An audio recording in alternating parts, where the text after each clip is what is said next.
जवरदं हस्ते बिभ्राणं मूषकध्वजं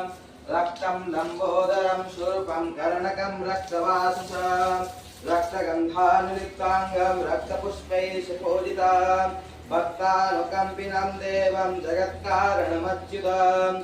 आविर्भूतं तशुष्ट्यादौ प्रकृतेः पुरुषात् परम् एवं ध्यायति यो नित्यं स योगी योगिनां वरः। मूर्तये नमो नमः।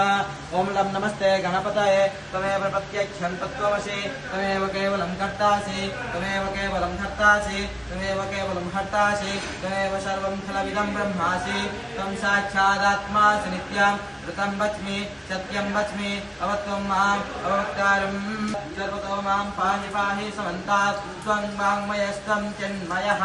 त्वमानन्दमयस्त्वं ब्रह्ममयः त्वं सच्चिदानन्दादितियोऽसि त्वं प्रत्यक्षं ब्रह्मासि त्वं ज्ञानमयो विज्ञानमयोऽसि सर्वं जगदिदं त्वत्तो जायते सर्वं जगदिदं त्वत्तो सृष्टति सर्वं जगदिदं त्वयि लयमेष्यति सर्वं जगदिदं देहत्रयातीतः त्वं कालत्रयातीतः त्वं मूलाधारस्थितोऽसि नित्यं त्वं सत्तास्त्वं ब्रह्मपूर्वभुवस्वरो गणादि